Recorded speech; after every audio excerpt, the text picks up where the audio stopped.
Palm oil production is one of the largest agricultural industries in the world. 10% of permanent global cropland is consumed by palm oil plantations alone. Palm oil can be found in close to 50% of packaged products found in supermarkets, found in lipstick, soap, chocolate, detergent, you name it. This is the red palm weevil. Native to Southeast Asia, the red palm weevil is a common pest found in palm plantations all over the world. Female weevils dig holes into the trunk of the palm and lay hundreds of eggs. These eggs hatch and the larvae dig into the palm, feeding off the inside of the palm trunk. This can last for around a month, making long tunnels into the heart of the plant. It is often very tricky to identify and is often left unnoticed until the damage to the tree is so severe that the palm is past saving. Weevil infestation has been detrimental to palm farmers for decades.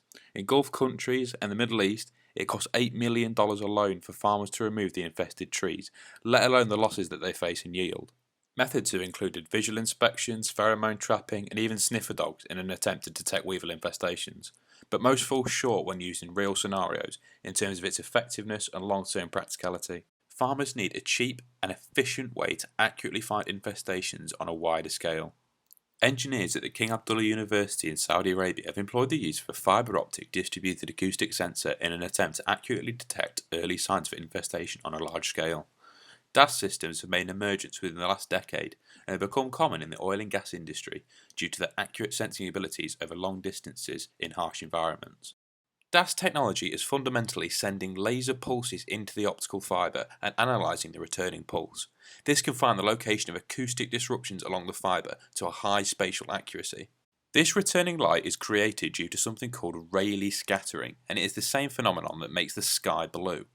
Now, without getting into the exact physics of this, the basic principle is that the energy from our light source, in this case our laser, is able to oscillate the electric field around single particles. This oscillation in itself creates radiation in the form of scattered light. If you're interested in learning more about the physics behind scattering, here's a great video from the Science Asylum explaining the concept in more detail. So the DAS technology in the experiment works in the following way. Firstly, a laser fires pulses of light down the fibre.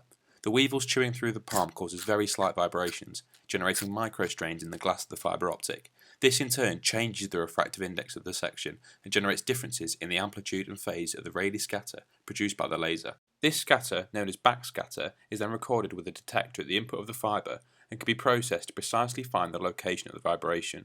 Whilst this is a simplification of the process, it still gives a good understanding of how the concept works, and for a more in-depth explanation you can take a look at the extra resources linked with this upload.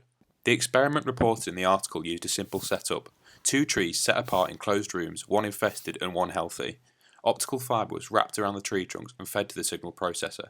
An algorithm developed by the team was used to decide whether a tree was healthy or infested based upon the Rayleigh backscatter received after each laser pulse. After some calibration and testing, the team let the system run for 2 hours. Within that time, 106 signals were recorded by the algorithm as infestation alarms. Out of the 106 alarms, 97 were from the infested tree. Verifying the accuracy of this system is very promising for oil palm farmers. The system can accurately detect these infestations, and crucially at the stages of early development of the larvae before it is too late to save the tree. The team suggests that this system can be easily expanded to scan 1,000 trees in a plantation in a very short space of time. Whilst the system may work accurately, it is important that this method is feasible for use in the farmland, taking into account factors like ease of use and cost. There is no point in developing a technology that is only accessible by a handful of people. The article proposes cost-effective methods for plantations to employ the technology, such as sharing a single processing unit between multiple farms, where each farm permanently installs fibres on their trees and monitors weevil activity in alternating time slots. Obviously, there's still a lot of work to be done. These tests were performed in a controlled environment. Moving the system from an artificial, soundproof room to a real working plantation is not going to be easy. Background noises could cause some false positives in the system, and the techniques for detection will have to be developed even further to cater for this. However, DAS technology is still a popular area of research, and there are new developments in methodology and mathematical models that suggest a great potential for this project in the future. To find out more about this project, it is definitely worth giving the article written by the KAUST engineers a read. And I've also left links to useful sources if you want to find out more about this emerging technology.